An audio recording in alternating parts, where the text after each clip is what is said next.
अगर दोनों की फीलिंग टैरिफ से रिलेटेड एक दूसरे के खिलाफ थी तो वो इस तरह की स्टेटमेंट कभी नहीं देंगे। और उससे भी बड़ी बात आप बड़ी जिम्मेदारी से एनालाइज कर लीजिए कि अपने आप में यूएस को इंडिया की जरूरत है ट्रेड के लिए और इंडिया को यूएस की जरूरत है।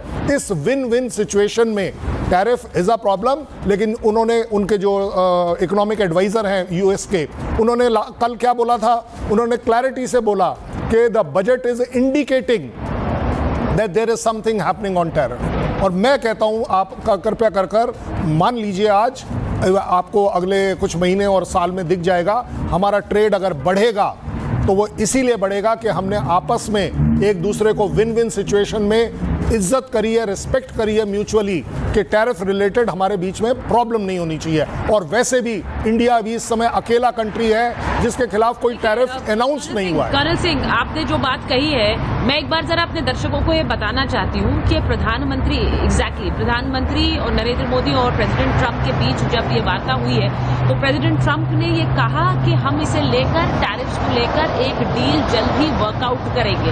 तो यानी कि वो अभी डील बनाई जाएगी, उसमें टर्म्स एंड कंडीशंस क्या होंगी इसे लेकर अभी स्पष्टता आएगी। It is not a blanket tariff, जैसे हम कह रहे हैं कि वो टैरिफ जिस तरह की घोषणाएं चीन को लेकर राष्ट्रपति ट्रंप ने कर दी, वैसा ब्लैंकेट टैरिफ नहीं है। मेरे दर्शक जरा इसे इस तरह से समझे। और निकुंज जी, मैं फिर आपके पास आऊंगी कि राष्ट्रपति ट्रंप को हमने ऐसे बात करते हुए पहले सुना नहीं है। उन्होंने आज जिस तरह से बात रखी कि मेरे अमेरिकी हितों को नुकसान पहुंच रहा है क्योंकि आप लोग हम पर इतना टैरिफ लगा रहे हैं। उन्होंने एक्सप्लेन किया इसे निकुंज जी।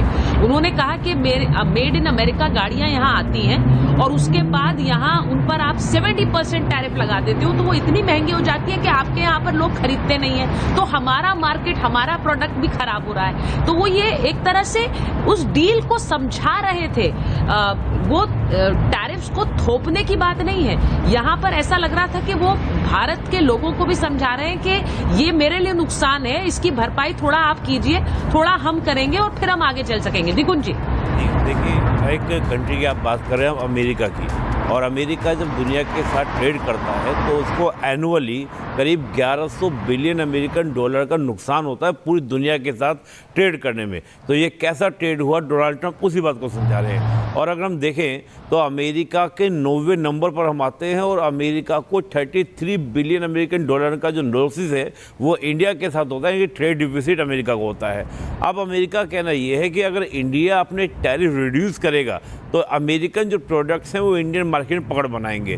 लेकिन एक वर्ड जो डोनाल्ड ट्रंप ने मेंशन किया कि हम स्पेशल टैरिफ मीन दैट ये वैसे टैरिफ नहीं होंगे जो मैक्सिको पे लगा दिए गए, ये वैसे टैरिफ नहीं होंगे जो कनाडा पे लगा दिए गए, चीन पे लगा दिए गए, ना कि आसियान कंट्री जैसे, बल्कि एक स्पेशल टैरिफ की बात की गई।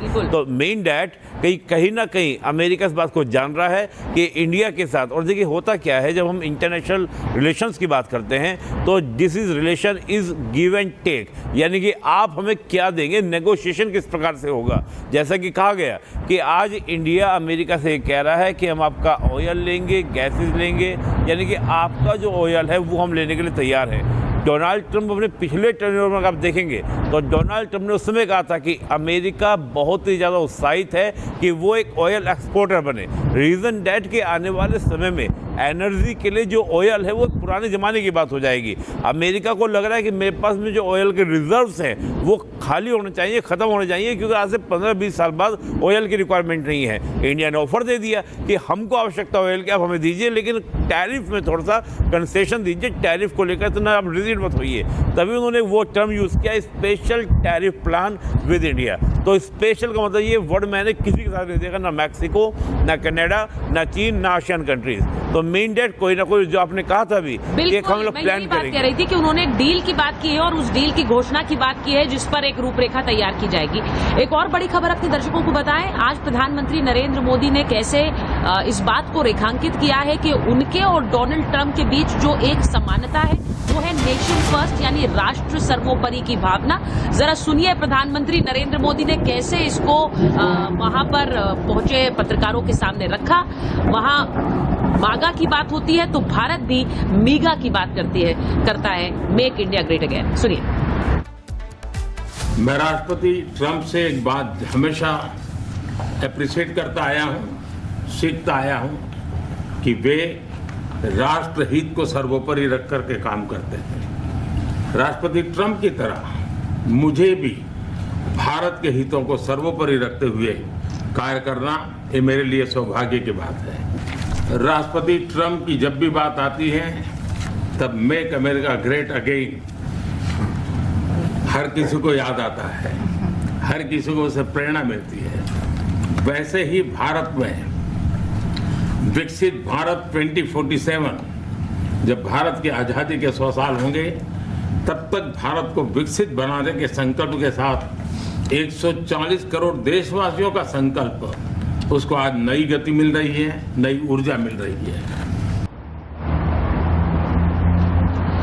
तो आपने सुना प्रधानमंत्री नरेंद्र मोदी क्या कह रहे थे, और मुझे लगता है कि ये एक ऐसा समय था जब हम देख रहे थे कि डोनाल्ड ट्रंप भारतीयों को ये समझा रहे थे कि क्यों वो इस तरह की डील्स का ऐलान कर रहे हैं। देखिए, बहुत फर्क है डोनाल्ड ट्रंप ने जिस तरह चीन पर टैरिफ लगाए, जिस तरह मेक्सिको और कनाडा अपने ही पड़ोसी देशों पर उन्होंने घोषणाएं की, और भारत पर जिस तरह के शब्दों का इस्तेमाल उन्होंने किया है। मैं फिर कहूंगी कि ये अपने आप में इम्पोर्टेंट है कि एक ट्रेड डील पर काम अभी दोनों ही पक्ष करेंगे। मुझे लगता है कि उसका एक अनाउंसमेंट जरूरी था क्योंकि दोनों राष्ट्रीय अध्यक्ष मिल रहे थे, लेकिन उन्होंने डिफेंस को लेकर भी बात कही और उन्होंने कहा कि बहुत सारे जो यहाँ मेड इन अमेरिका हथियार हैं वो आने वाले समय में भारत खरीद रहा है। उन्होंने F-35 का जिक्र खासतौर पे कर्नल सिंह किया है, और उन्होंने कहा कि जो टेक्नोलॉजिकली एडवांस्ड हथियार हैं वो अमेरिका अपने साझेदार दोस्त मित्र देश भारत को दे रहा है।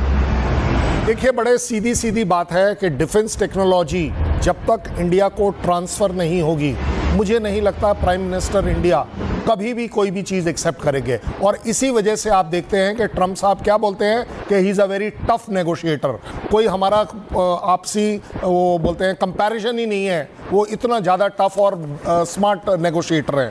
जहाँ तक प्राइम मिनिस्टर की बात है, उन्होंने बड़ी क्लैरिटी से कहा कि हम न्यूक्लियर एनर्जी में यूएस की कंपनीज के साथ काम करना शुरू करेंगे। इसका मतलब क्या है? सीधी सीधी बात कि जो सैंक्शंस यूएस ने लगा रखे थे न्यूक्लियर रिलेटेड, हम उसको पार कर पा रहे हैं। जहाँ तक टेक्नोलॉजी की बात है, डिफेंस, वी नीड टेक्नोलॉजी, इसमें कोई डाउट नहीं है, वी नीड हथियार। लेकिन हमारा जो आजकल इंडिया फर्स्ट का जो रिलेशन चल रहा है उसमें क्लैरिटी है कि हम कोई चीज़ अगर आपसे लेते हैं तो उसकी टेक्नोलॉजी ट्रांसफ़र हमारे पास होनी चाहिए, हमें उसे बनाने का हक होना चाहिए। और अब आप देख रहे हैं कि मुझे लगता है इस फोरम पर अगर प्राइम मिनिस्टर बोल पा रहे हैं, that means he has been a very good negotiator. India को एक विन विन सिचुएशन, देखिए उन्होंने हथियार बेचना है, हमने खरीदना है, वो टेक्नोलॉजी जो हमारे पास आएगी फ्री ऑफ कॉस्ट नहीं आएगी, तो दोनों के लिए विन विन सिचुएशन है। हाँ, अगर आप नहीं देंगे हम फ्रांस से ले लेंगे, फ्रांस नहीं देगा, फ्रांस देने के लिए हर बार तैयार हुआ है, हम रशिया से ले लेंगे, कोई बड़ी बात नहीं है। लेकिन अपने आप में जो निश टेक्नोलॉजी